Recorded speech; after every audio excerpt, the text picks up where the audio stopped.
Hey everyone, Mike here with another Helm to Tower video. I thought I'd put together a video here just to kind of summarize all my thoughts on Mario Kart World. Now that it's been out, I played a ton of it. I think I'm already at like 30-40 hours played, and it's only been out for a little over a week now. So just wanted to kind of collect all my thoughts here and talk about it. There's a lot of negative sentiment around the free roam mode that's in this game. And while I can agree with some of the criticisms of it, I mostly disagree that it's like a bad mode or an uninteresting mode. I think there's actually a lot more to it than people give it credit for, and I think there's a fun way to engage with this I think people are just kind of not really doing. And I also think it complements the rest of the game and how it is set up now, where you have the traditional racing in Mario Kart and the Knockout Tour. Now you have 24 racers. It's way more chaotic. There's way more bigger mechanics now in this game. Like you have the wall riding and the grinding and all kinds of things like that. There's tons of crazy videos now seeing players doing insane trick combos and things, like they're playing Tony Hawk now, like doing tricks off of lampposts and all kinds of stuff. And that stuff is all great. Don't get me wrong. I think it is really cool. But I think it is definitely feels like now it is kind of like the most sweatiest Mario Kart game I've ever played, especially with somehow the items and madness can happen with so many racers on the screen. I think free roam mode now is a great complement just to it being this kind of more chill mode, lets you freely drive around this world.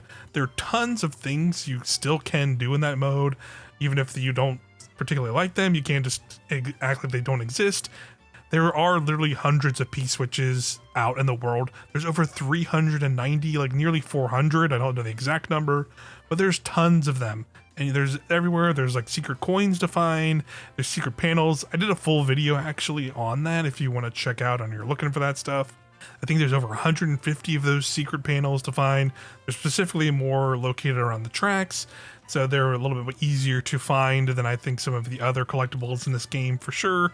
It would have been nice to have the tracking of that stuff or some way to track them in this game. I definitely think that's a pretty fair thing to criticize for this game for sure, is even if it had some kind of Breath of the Wild style pin the map available, I think that would have been good enough, but that stuff isn't even in here. So it can be a little bit annoying to try and find everything right now. I'm still trying to track down Peach medallions. They're definitely way more well hidden than the panels were, and the blue P-switches are as well. And there are frankly just so many P-switches, like I said. They're just so many to find, so it's just taking some time, but I'm enjoying it regardless.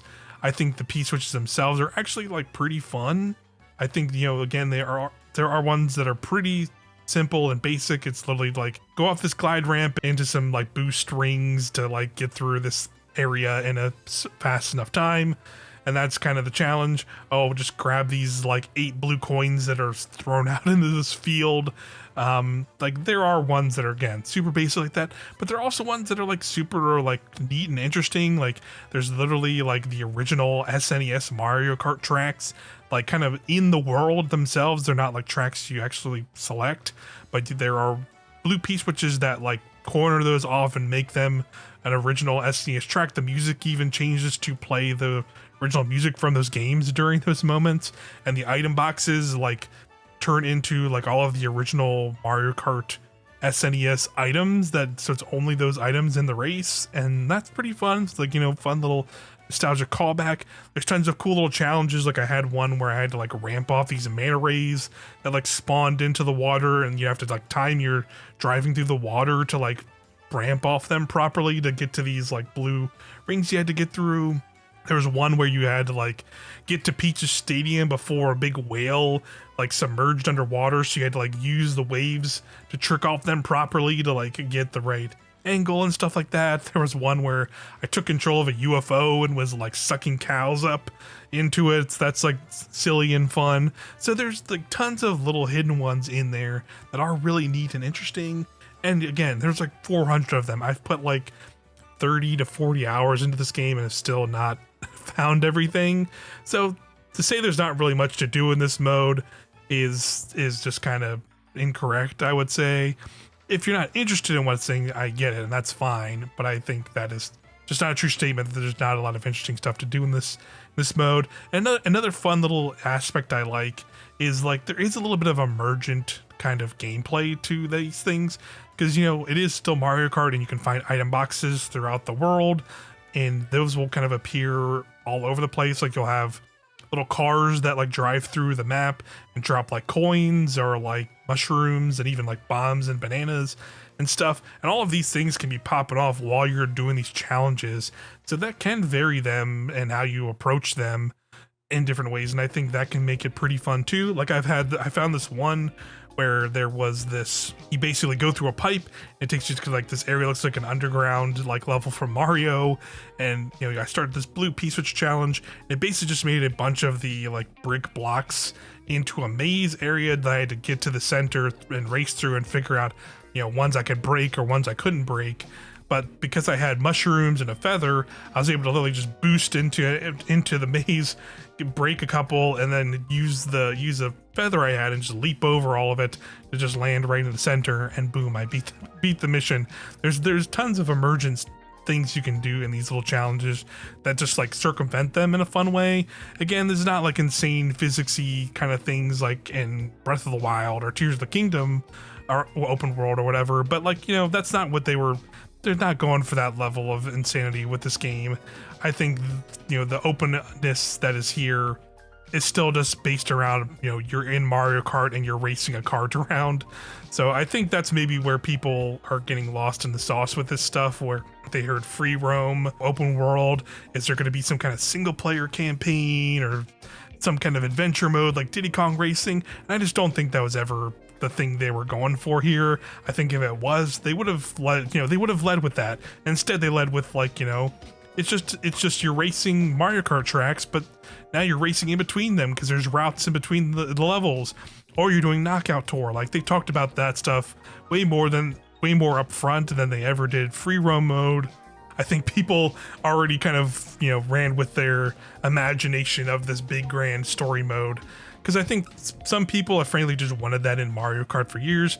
And while I think like if they ever try to do that, that could be neat or interesting.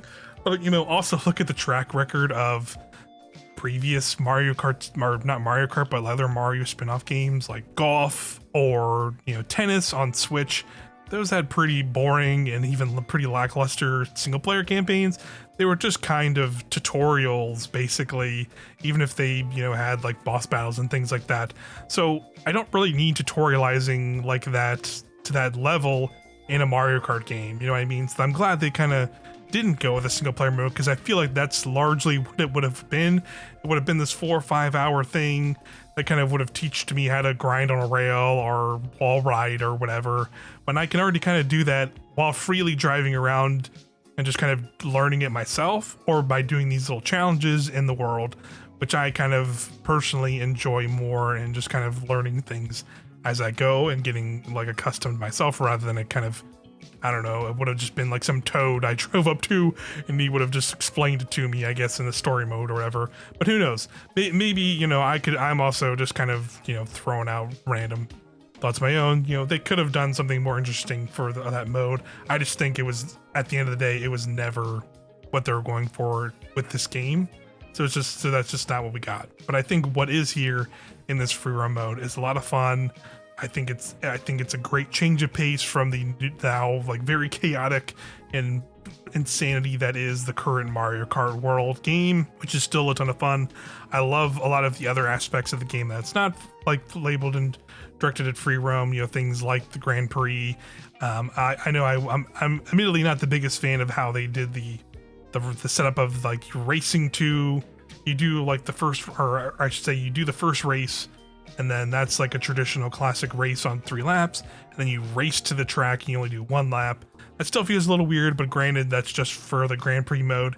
If you go into Versus, you can pick the original tracks and just do 3 laps, or you could do like the interconnected versions of them from route to route, which I think in that case, I enjoy it a lot more, rather than it being part of Grand Prix mode. And also online, you can do that. I don't know if people have not realized, if you just pick random and the track selection, it is guaranteed to be one of those classic more 3-lap races around the tracks, rather than being like a race, a point-to-point race or whatever. Hey, future Mike here. You can probably tell I recorded this Mario Kart video a little while ago, just ran into personal life stuff and why this video is coming out so late, so sorry for that. But anyway, I want to come in here real quick because the whole debacle with this recent patch that just came out as like a few days before I'm recording this, it came out. And it changed this completely. So now when you pick random in the online versus race, it does not give you a track, or I think it has a chance to still, but now it also gives you those kind of in-between races, which I know like a lot of people in the Mario Kart kind of community are not the biggest fans of and are pretty disappointed by this change. So I hope Nintendo gives us some way to still pick the actual 3-lap traditional tracks. I do kind of agree that like those can be a lot more fun and interesting in certain aspects of the game, and like I don't mind the intermission stuff as much as some folks do, but I think at the end of the day it's just about having the option, right? Because now like there really isn't a way I think online to like easily play those unless you're like setting up like a lobby full of 24 players to get that stuff. I hope they maybe, I don't know, like give us like some kind of option in the menu for like a classic mode. I think a lot of people are asking for, where it's basically just like, hey, you're just going to have the selection of the original 3-lap style versions of the tracks, and here they are for you to play. If you want everything, go into the other mode or something like that.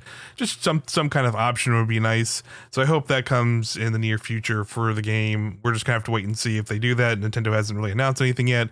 They kind of just dropped this patch out of nowhere randomly and hit us with that. So I bet if they fix this or make changes or additions to it, it'll probably be a patch like this again sometime randomly in the future. So let's just hope that happens. But anyway, I'm gonna get back to the remaining stuff I talked about in this original kind of recording I did a while ago, just rambling about my thoughts on Mario Kart World. And yeah, goodbye. I would love to see some of the things that 8's online mode had, like being able to set up more custom lobbies that people could join at any time, and then you could set that up to be just classic 3-lap races, or like having things where you could change the types of items you got in a race, where it's just like mushrooms only, or like only bomb-oms or something like that. I thought that was like a fun addition in 8, so I hope this game gets that too at some point. We'll have to wait and see if it gets that, but I would love to see that kind of stuff come to this game as well. I really like also just the general track selection the game has gotten. Like I've seen people kind of saying like, yeah, this might be like one of the best selection of tracks like a base game has gotten, and I would have to agree. You know, it's hard to compare the game admittedly in some ways, because like Mario Kart Deluxe had 90 tracks in it, which is just insane because it has multiple DLCs that have come to it at this point, and this is just a base game Mario Kart. Granted, it's $80, but obviously it has way more stuff going on, like the open world and the different connecting tracks. So there technically is like hundreds of tracks you can race in this game, but there are just, I think 30 core normal traditional tracks you race on in this game. But I think all of them that are there are super fun. The new ones are really cool, like Faraway Oasis. It's like this African Sahara like area that is really cool and like not really seen anything like Mario Kart before, so that's like fun to just like race through an environment like that. Plus there's like tons of cool like waterway sections in the track, but there's also like grind rails to kind of cut through those areas all around it, which are really fun to kind of navigate and figure out. So that's been fun.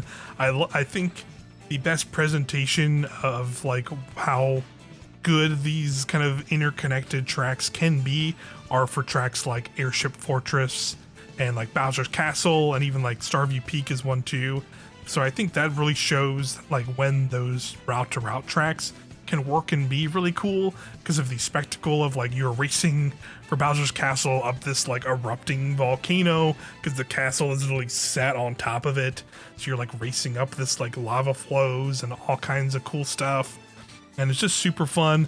Airship Fortress is again flying up these big flying airships that are in the sky, so you're like gliding through these big areas, and there's just like flying cannon fire everywhere, and it just looks cool. It's a cool spectacle to just even be like just racing up to those tracks and seeing them off in the distance. That stuff just is effective and cool in those moments, and then when you're actually on the tracks, they feel super fun to play as well. And of course the music on the tracks and just everywhere in the game is absolutely incredible. soundtrack is just insane for this game, right? Like there's hundreds of music tracks from across the Mario Kart games, but even outside of that, there's like music from like Mario Galaxy, like Mario 64, Yoshi Story from Nintendo 64, like there's Mario 3D World music, there's 3D Land music, there's like just all kinds of stuff, and all of it is just like amazing. There's so many good music in this game. It's insane. I think like this, honestly, at least for me personally, like somehow has surpassed the Smash Brothers Ultimate soundtrack, which granted I know that one has like that one I think is still technically bigger soundtrack for this and has like a bigger selection from across a lot of different games, but I think just, you know, a lot of that stuff is also music just pulled directly from games, or just a lot of older music is just, you know, just there one-to-one, like a lot of Melee music and stuff like that, where this takes a lot of old music from older games but makes completely new original music for them that is just so good. So amazing. So yeah, I am ultimately really enjoying Mario Kart World. I think as it stands, I don't feel bad about having bought a Switch 2 day one for it. Granted, I also know like a lot of stuff is coming for Switch 2 that I'm personally excited about as like a fan of Nintendo stuff. I know for some people like the price is still a little too high for a console, so I totally get why you wouldn't want to get a Switch 2 right now. But for me, it was well worth it. I've played a ton of Mario Kart World, and another game I'll be talking about soon on the channel, Fantasy Life I have a playing a lot of a video on that as well pretty soon here. But you know, I really enjoy Mario Kart World. I really enjoyed the free roam, I think, a lot more than other people did. I hope I made some good points about why I think that mode is fun and cool to engage with. I do agree with some of the criticisms of like, yeah, it would have been nice to have been a way to like unlock some of the characters through this mode, or like doing some other things. Like you can get all the costumes and stuff through free roam, which is cool, I guess. I would have liked to seen more costumes in the game just in general, because there are some like weirdo missions where it's like, oh, Donkey Kong just has one unlockable costume, but then like King Boo has like 5 or whatever, and like they're all really cool and neat, the ones that are there. It's just there are weirdo missions then, and that's another thing that leads me to think there is going to be future updates for this game at some point, be it through like some free updates or maybe paid DLC. When that comes, no idea at this point. You know, Mario Kart 8 originally, I think the first set of DLC that game got on Wii U came like, I think like, you know, the fall, like 6 months after or a few months after or something like that. But then we had 8 Deluxe and the Booster Course Pass, and the Booster Course Pass came out like, I think that game had been out for like 4 years at that point or whatever. So who the hell knows what they're going to do for World. I do think it will get updates at some point, but again, just no idea how they're going to approach that stuff. But, you know, yeah, let me know what you think about Mario Kart World and all that down below. If you agree with me or disagree with me, just, you know, feel free to, you know, put it down in the comments. But thanks always for hanging out with me here on Helmet Tower, and I'll see you in the next video.